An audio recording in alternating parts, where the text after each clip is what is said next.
spiritual fast from April, what is it, April 2nd to April 16th, I believe those are the dates. It's 2 weeks.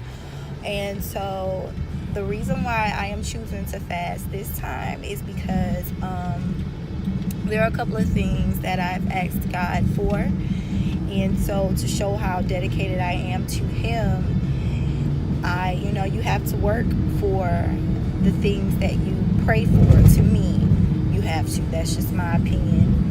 You can't just ask God for it and think it's just going to come that easy. So for me, I am going to continue to put in the work as praying and just, spending extra time with Him in particular, because when you are fasting, you are strictly praying, and you have the things that you are cutting back from. The things that I chose were juice and sodas, red meats. I fast from this before, but it was like, I actually blogged about it, and it was like the trial and error. So this time I'm fully committed to the 2 weeks fast of no juice, no sodas, and less time on the internet. Instead of doing those things, I am going to be meditating amongst nature. I'm going to be praying almost every hour, even at work. I'm going to be just eating healthier, strictly fish, salmon in particular, and veggies, and baked chicken and veggies. These are things I eat anyway, so this should be easy for me. But as far as like the meat goes, if anybody who knows me knows that I am not really big on dieting. I love to eat. So this is gonna be tough because I like to eat, like I said. But the good side of it is I get to have seafood, which is what I've been eating a lot of anyway. I've been eating a lot of seafood because that's just the only thing that I've had the appetite for since my dad has passed. Now, this is why I am fasting, is because I want to get way closer to God through the death of my dad.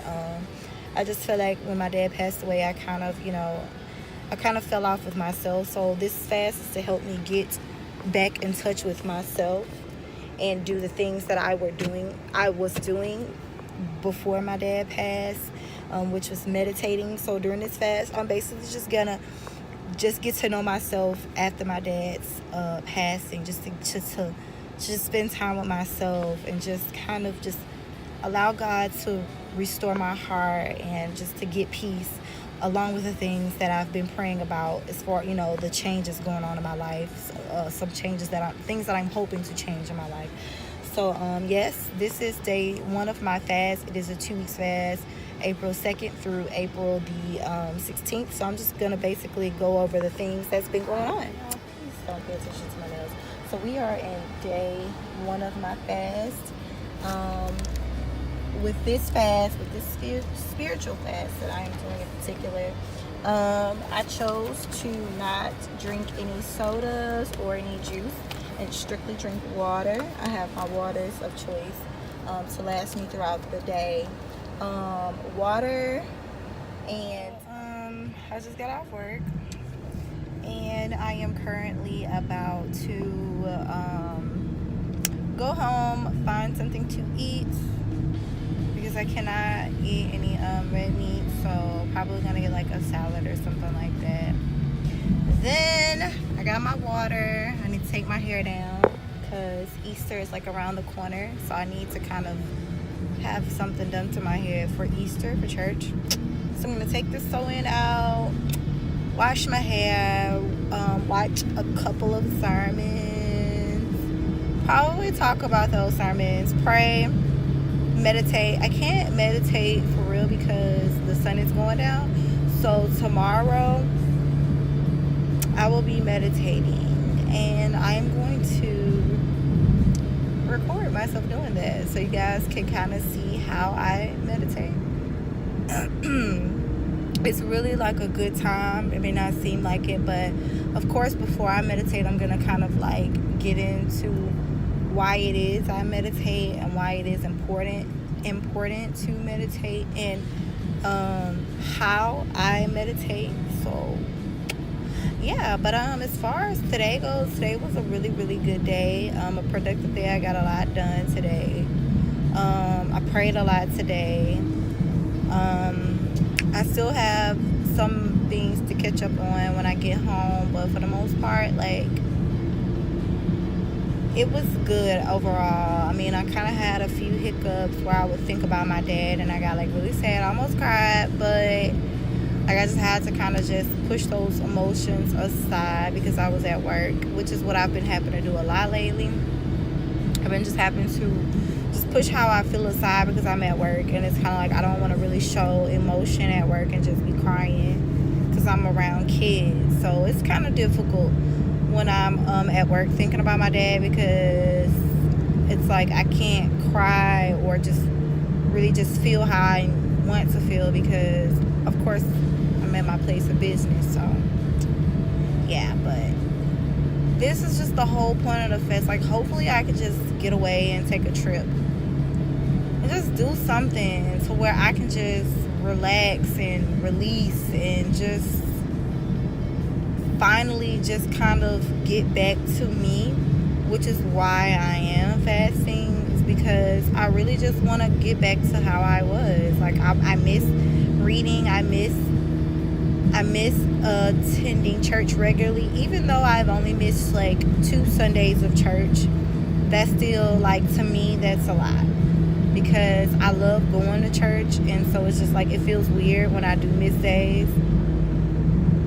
And it's just like I miss meditating. I miss just being around nature. I miss sitting by the water. Like, I don't even do that anymore. It's just a lot of stuff I just stopped doing because it's just been really, really, really hard to get back to myself when I lost a major piece of myself, which was my dad. So I know my dad wouldn't want that for me, which is why I'm really trying to I didn't want to sit my phone so close to the steering wheel because I'm driving and it's extremely dangerous. But yeah, but I know my dad wouldn't have wanted me to be like this, so I'm just really trying, for the sake of him, to better myself as a person and do some things that I know I've been wanting to do, and because life is short. And my dad's death has definitely taught me that life is short. So throughout this fast, that's, I'm just gonna pray, that again, I'm praying about a lot of things that I've decided to do to better myself and to better my future. So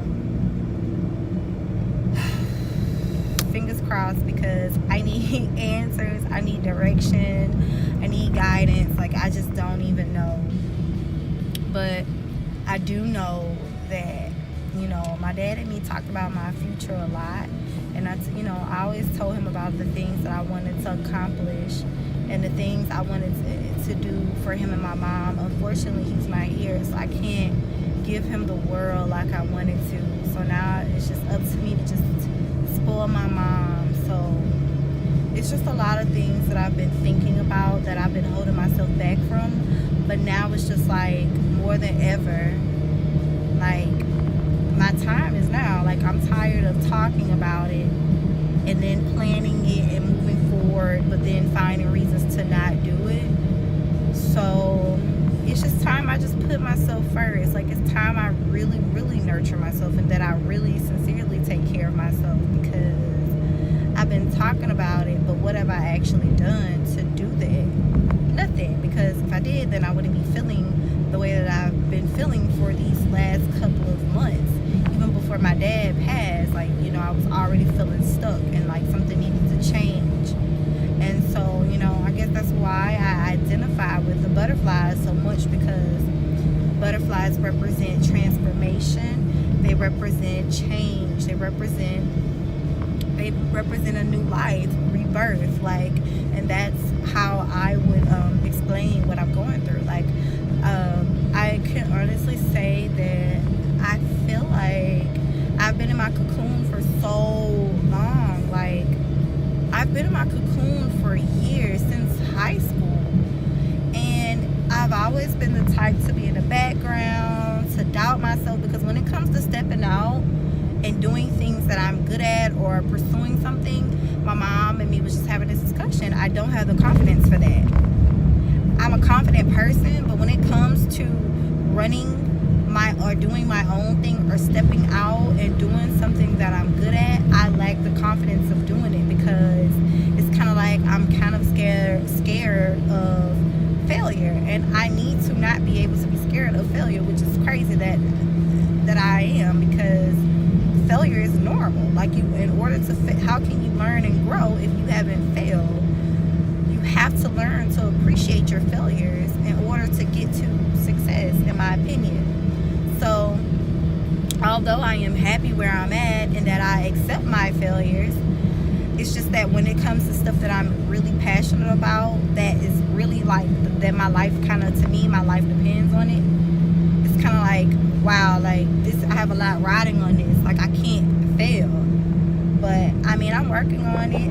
I've gotten better at it, but it's not as good as as I need it to be. And I'm just gonna step out on faith. And I'm tired of, I've been in my cocoon for a while now, and that now that I'm at this butterfly stage to where I'm finally about to spread my wings, it's just like, let me see how much that I can take from where my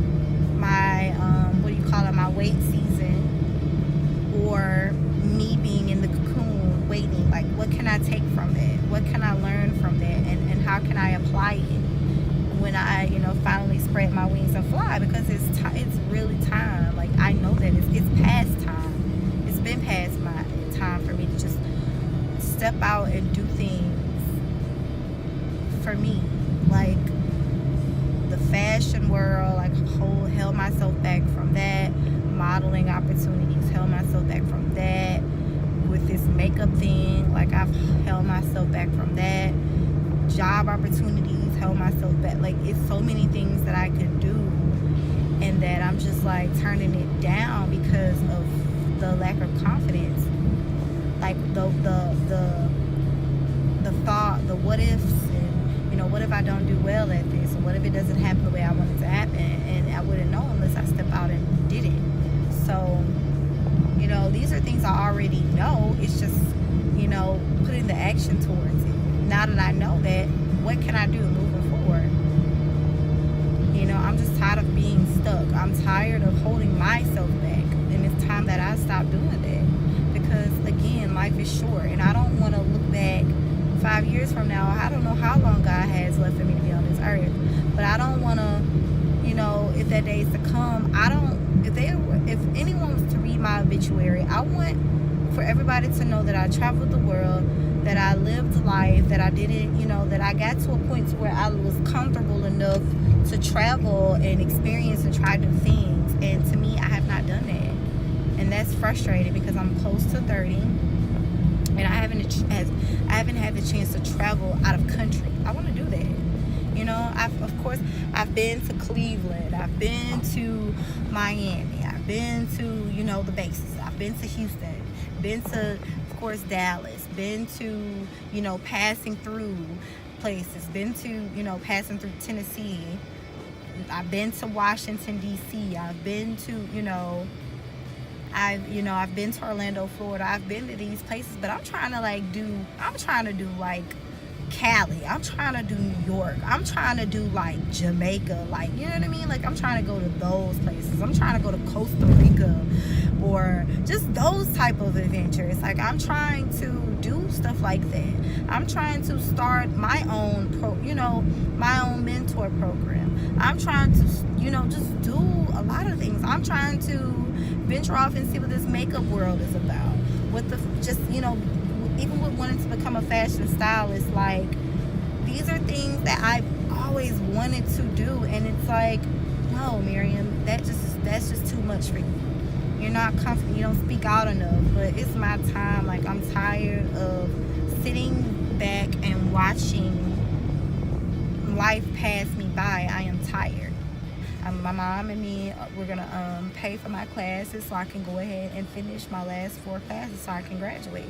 Like, my dad passed away, and my dad is not gonna be able to see any of those things.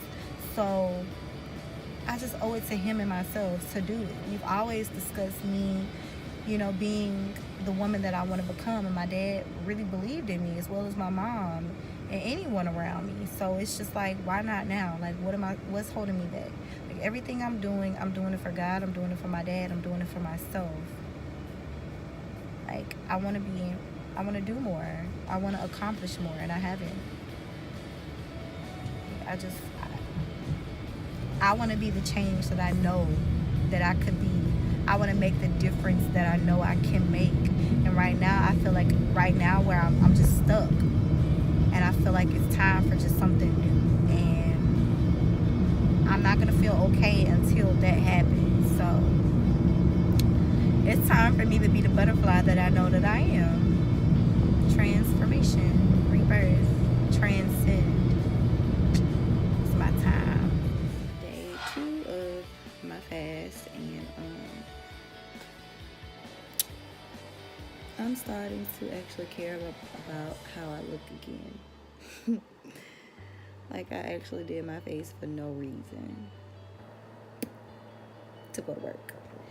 And I did my hair or whatever. And so, like, I had water today.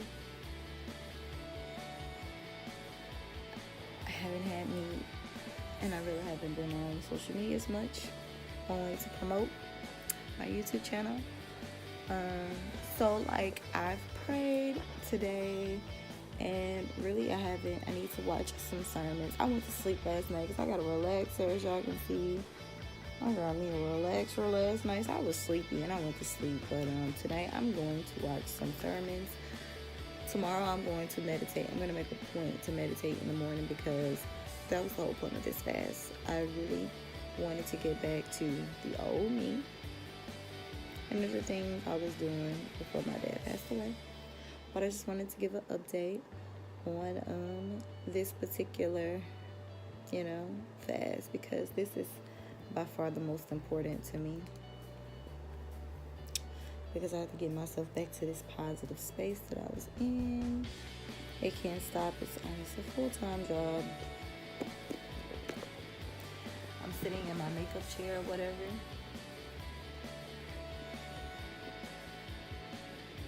I'm chilling.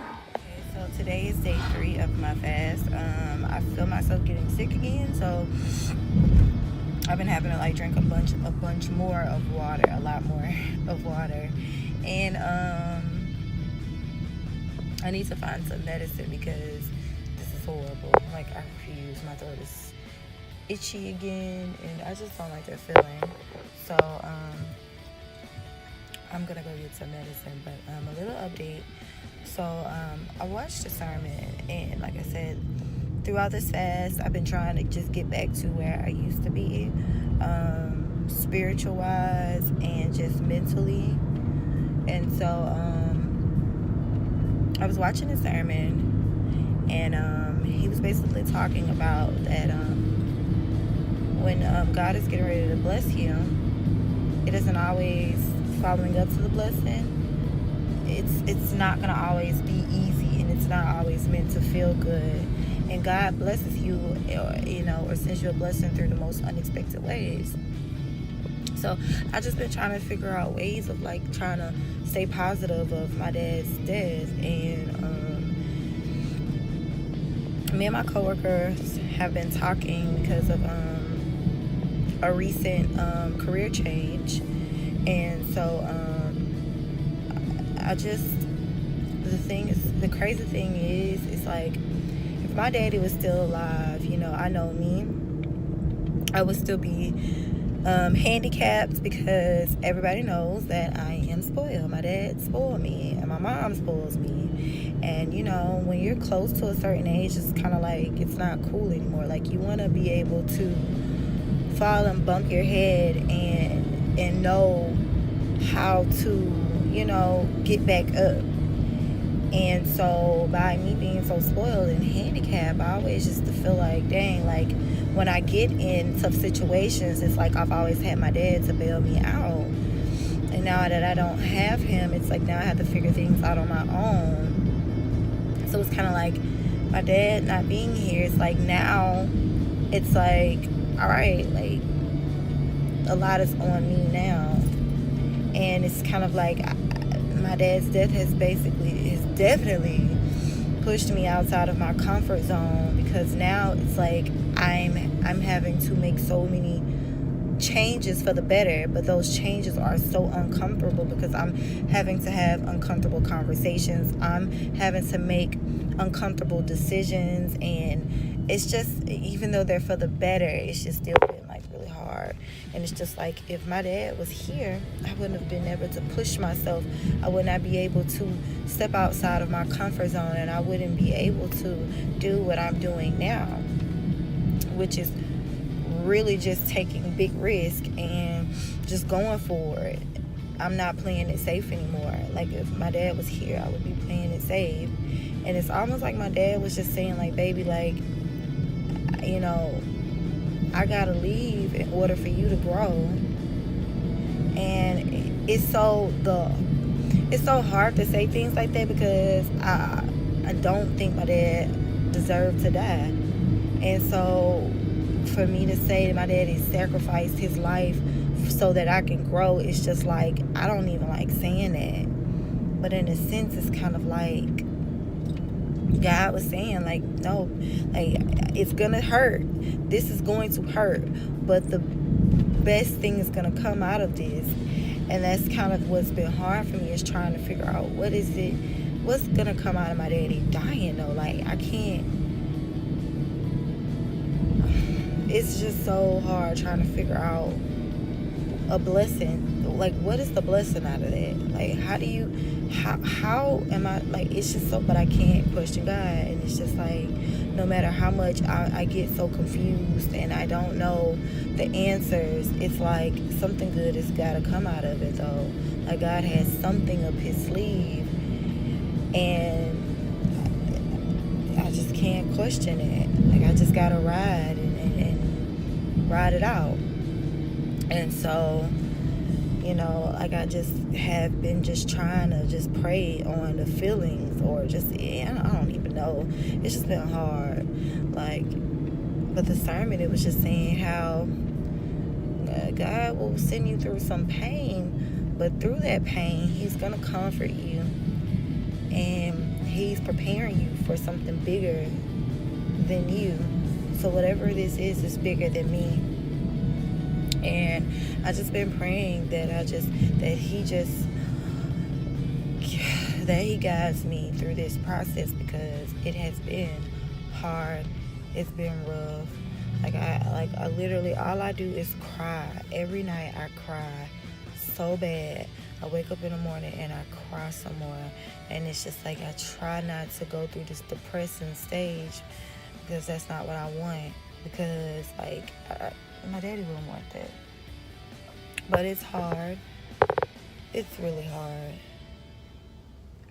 But yeah, in the sermon, it's just, he was just saying to when you pray for something, be prepared to go through something. Because you have to go through something in order to get to where you're trying to be. It's never going to be easy. The road will never be easy. It's kind of like a test. Are you going to trust me enough to, you know, are you going to trust me enough? Do you want this bad enough? And true enough, I do. It seems like everything that I've been praying for is definitely coming. But it's just like, why is it coming now that my dad's gone? Like, he won't even see it. Like, why am I getting this fight and this hunger in me now that my dad's gone? Like, I wanted him to see that. Like, and I know he's gonna still be seeing. I know that my dad's watching down on me now. I know my dad is my guardian angel. I know that probably half the blessings, you know, that I'm receiving is because my dad is in God's ear. Like, all right, this is my baby girl. Like, you know, we got to make sure that she get through this, because my dad knows how much I loved him. And he also knows that I put so many other people and things first before me, and now I'm tired of doing that, and it's time. I just seen the Alabama Power Company truck. But now it's more my time, and it's time for, God is really going to show people what he can do in me and through me. And I'm prepared. I wasn't prepared for my dad to go, but I can definitely see that my dad's death has definitely given me a push to do more and accomplish more. Like, I was feeling stuck when my dad was alive, because it was just like, what do I do next? But now it's like, no, like, whatever I said I was gonna do, like, it's gotta get done. Like, I can't let my dad down. I can't let myself down. I can't let God down. Like, I know God got me. I know why God chose me. And I just gotta step out on faith, and I gotta do it. So, just to anybody, never give up when the road gets hard. It's not the devil trying to beat you down, or even if it is, get back up. Don't give up. Keep pushing. God doesn't put more on us than we can bear. And, maybe my dad passing away, maybe God felt like I can handle that. That's why it had to happen. Maybe God is seeing something in me that I need to see in myself through the situation. So, through this fast, I'm hoping that he reveals that strength, that hidden strength to me, or, whatever it is. I'm needing to know, how can I be obedient? How can I serve God better? So, day 3.